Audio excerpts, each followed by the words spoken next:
आपको नरेशन का lecture 8 imperative sentence. Last lecture में मैंने इंट्रोगेटिव सेंटेंस पढ़ाया था आपको और आज मैं आपको इंपरेटिव पढ़ाऊंगी।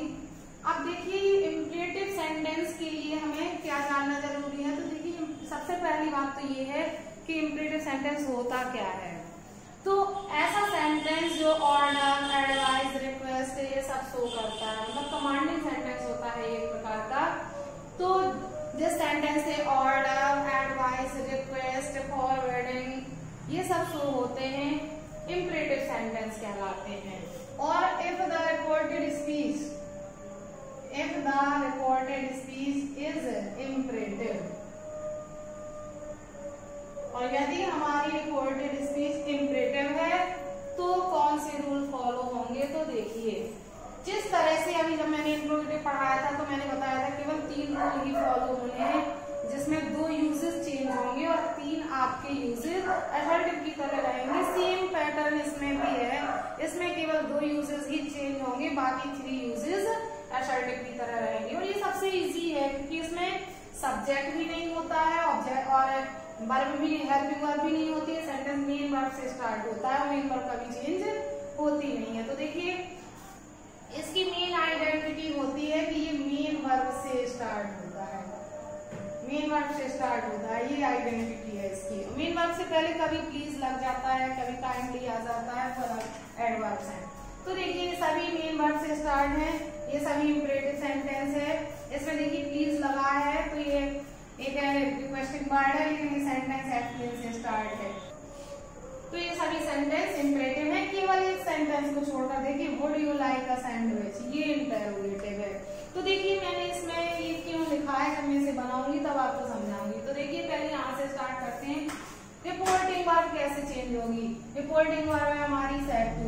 असर्टिव में हमने सेड टू को किस में बदला, टोल्ड में। इंटरोगेटिव में किस में बदला है, आस्क्ड में। लेकिन अब आते हैं हम इंपरेटिव पर। तो इंपरेटिव में भी बदलेगा according to sense, according to sense of reported speech. Reported speech के सेंस के अकॉर्डिंग बदलेगा।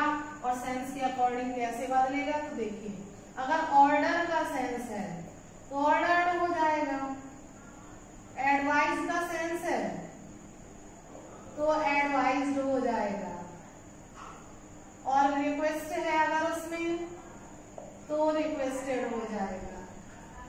सेंस देखना होगा हमें।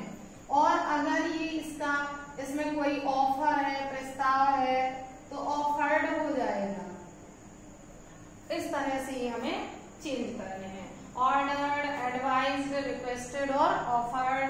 और इस तरह से सेंस के अकॉर्डिंग चेंज होते हैं। मेन यही है जो आते हैं। अब देखिए कंजक्शन की बात करते हैं तो कंजक्शन है टू, सभी में टू आएगा इंपरेटिव में, बस इतना सा ही, और बाकी सभी ऐड हो जाएगा। टू लगाने के बाद प्लस इंपरेटिव सेंटेंस ऐड कर देते हैं। और उसमें अगर प्रोनाउन आते हैं तो प्रोनाउन चेंज होंगे, और नियरनेस वर्ड आते हैं तो नियरनेस वर्ड चेंज होंगे, और कुछ चेंज नहीं होना है। देखिए ही सेड टू मी, इसे हमें नहीं देखना है कि रिपोर्टिंग वर्ब हमारी क्या है। कोई भी सेंटेंस बनाते हैं हमें पहले नजर डालना है रिपोर्टेड स्पीच पर, रिपोर्टेड स्पीच का सेंटेंस कौन सा है। तो it means at fixed hour, imperative है, मेन वर्ब से स्टार्ट है, और सेंस के अकॉर्डिंग क्या है, it means at fixed hour, समय पर भोजन करो, एडवाइजर। तो देखिए इसमें एडवाइस का सेंस शो हो रहा है, तो हम रिपोर्टिंग वर्ब को किस में चेंज कर देंगे, एडवाइज में बनेगा। ही एडवाइज्ड मी, रिपोर्टिंग वर्ब हमारी एडवाइस में चेंज हो गई। कंजक्शन क्या है टू, और टू प्लस इंपरेटिव, इंपरेटिव जोड़ देंगे, ईट से ही जुड़ जाएगा। इट मीन्स एट, ना तो इसमें कोई प्रोनाउन है ना कोई नियरनेस वर्ड है, सीधा जुड़ जाएगा फिक्स्ड आवर्स। इस तरह से ये हमारा सेंटेंस बन गया। सिंपल। हमने कुछ किया नहीं, हमने सेड टू का एडवाइस कर दिया, कंजक्शन टू लगा दिया और पूरा ऐड कर दिया, कुछ चेंज करने के लिए था ही नहीं। Next sentence the policeman said, इसके लिए पहले ये देखो stand up and follow me, ये भी इंपरेटिव है। Stand up and follow me order का सेंस है, यहाँ पर ऑर्डर का सेंस आ रहा है तो द पुलिसमैन सेड का क्या हो जाएगा? ऑर्डर्ड। कंजक्शन टू, तो हमने ऑर्डर किया और कंजक्शन टू लगाया और स्टैंड अप से ऐड कर देंगे, सीधा आ जाएगा स्टैंड अप एंड फॉलो। अब देखिए यहाँ पर मी आ गया है, प्रोनाउन एसर्टिव के अकॉर्डिंग चेंज होगा, तो मी फर्स्ट पर्सन है, सब्जेक्ट से पुलिसमैन से चेंज होगा तो हिम हो जाएगा। पुलिस होता तो हर होता, लेकिन पुलिसमैन है इसलिए हिम हो जाएगा। अब देखिए next, please explain the matter to me. Please आ गया है तो फिर हमें सेंस से समझने की बात ही नहीं करनी है कि प्लीज में तो वैसे ही रिक्वेस्ट होता है, तो इस प्लीज को यहाँ से रिमूव करेंगे, सेड टू का रिक्वेस्टेड कर देंगे, बनेगा आई रिक्वेस्टेड हिम। प्लीज तो रिमूव कर दिया, कंजंक्शन लगेगा टू और एक्सप्लेन से ऐड हो जाएगा, explain the matter to me change होगा, सब्जेक्ट के अकॉर्डिंग, सब्जेक्ट भी मी है तो यहाँ पर मी को मी आई से चेंज करेंगे तो मी ही रहेगा। तो ये सेंटेंस भी हमारा कंप्लीट हुआ। Father said to me don't waste your time. अब थोड़ा सा चेंज आ गया है यहाँ पर, मोस्टली अभी तक सब सेंटेंस मेन वर्ब से स्टार्ट थे, waste your time, stand up और ईट मील, लेकिन यहाँ पर लग गया है don't. It means it is negative. तो अगर नेगेटिव सेंटेंस आ जाए, आपका नेगेटिव सेंटेंस आ जाए तो हमें फॉरवर्ड में बदल देना है, इसमें बदल देना है, फॉरवर्ड में बदल देना है। तो देखिए डोंट वाला है, पहले तो हम इसी की जैसा बना देते हैं, चलो देखते हैं सेंस के according. Don't waste your time, advice है, अपना कोई टाइम वेस्ट मत करो, एडवाइस है तो हम लिख देंगे फादर सेड टू का कर देंगे एडवाइस, जैसे कि ये सभी बनाए हैं ऐसे बनाएंगे हम, एडवाइज मी। अब सभी में तो हमने टू कनेक्टर लगाया है, लेकिन इसमें टू नहीं, ये सब में टू लगा, इसमें टू नहीं लगेगा क्योंकि ये निगेटिव है, तो टू को निगेटिव बना देंगे, नॉट टू हो जाएगा। क्या हो जाएगा? Not to. और कुछ नहीं करना है, तो इसी पैटर्न से भी हम बना सकते हैं। डोंट है तो बनेगा तो वैसे ही, बस डू नॉट का नॉट टू हो जाएगा और वेस्ट से ऐड हो जाएगा, west your is second person according to object, it will change, me का हो जाएगा माई टाइम। अब देखिए जो मैंने ये फॉरवर्ड बताया है, अगर आप इसका यूज करना चाहते हैं तो जहां पर ये जो नॉट टू लगाया वहां पर तो टू ही रहेगा, जहां ये एडवाइस लगाया वहां पर फॉरवर्ड हो जाएगा। तो देखिए ये ऐसे भी बन जाएगा, फादर फॉरवर्ड, एडवाइस की जगह फॉरवर्ड मी। सिंपल सी बात ये है कि अगर फॉरवर्ड से बनाना है तो डू नॉट को हटा देंगे, सेड टू का फॉरवर्ड कर देंगे, फॉरवर्ड मी।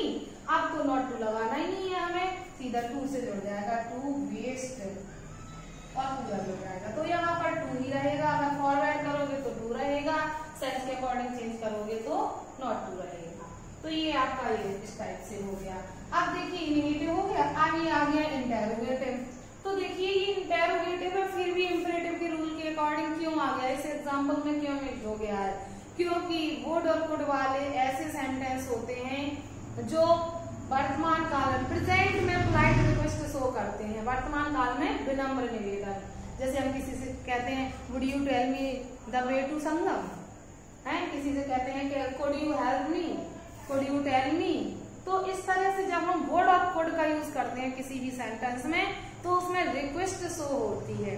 तो इसमें भी would you like a sandwich, हम किसी से ऑर्डर देंगे तो पूछेंगे नहीं कि क्या आप सैंडविच पसंद करोगे, तो हम विनम्रता से कहेंगे, पोलाइटली कहेंगे।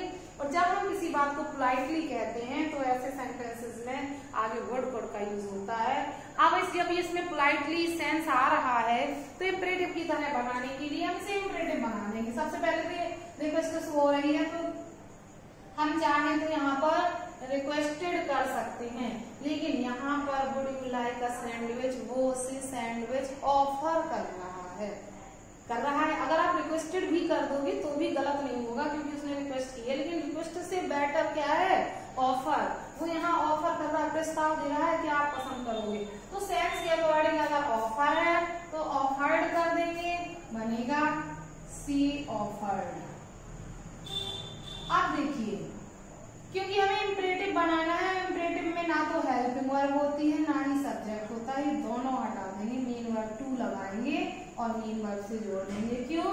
क्योंकि मीन वर्ब के आगे टू लगाने से ही इंफिनिटिव बनता है, तो टू लाइक अ सैंडविच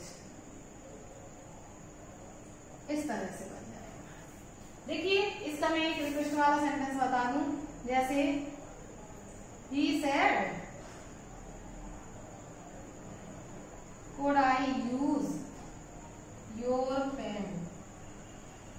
देखिए उसने कहा could I use your pen, क्या मैं आपका पेन यूज कर सकता हूँ। तो ऐसे सेंटेंसेस में कभी कभी प्लीज आ जाता है और कभी कभी नहीं आता है। तो प्लीज आए यूज हो, सेंटेंस में प्लीज हो या ना हो, कुड वाला सेंटेंस है तो उसमें ऑटोमेटिक रिक्वेस्ट शो होगी। तो देखिए उसने रिक्वेस्ट की कि मैं आपका एक पेन यूज कर सकता हूँ, तो यहाँ पर सैड का रिक्वेस्टेड हो जाएगा, ही रिक्वेस्टेड और कंजंक्शन टू लगेगा, और ऐसे ही इसमें ये दो वर्ड भी हटा देंगे और मेन वर्ब से ऐड कर देंगे। यूज योर को माई मान लेंगे, माई पेन प्लीज हट जाएगा। तो इस तरह से ये इंपरेटिव सेंटेंस बनेंगे। तो आप देख सकते हैं कि हमें सेंटेंस को पहचानना बहुत ही जरूरी है, क्योंकि जहां एडवाइस लगना है, टू लगना है, वहां हम टोल्ड और दैट लगाएंगे तो गलत होगा ही। इसलिए रिपोर्टेड स्पीच के सेंटेंस को स्पेशली याद रखें और सेंटेंस के अकॉर्डिंग ही रिपोर्टिंग वर्ब और कंजंक्शन का यूज करें, अदरवाइज सब गलत हो जाएंगे। इसलिए आपको सेपरेट सेंटेंसेस सीखना जरूरी है कि असर्टिव में क्या होता है, रिपोर्टिंग वर्ब में, इंटेरोगेटिव में क्या होता है, इंपरेटिव में क्या होता है, और आगे एक्सक्लेमेटरी और ऑप्टेटिव बताऊंगी। तो इसको आप एक बार रिवाइज कर लेना, आपको समझ में आ जाएगा। और आज के लिए इतना ही, थैंक यू।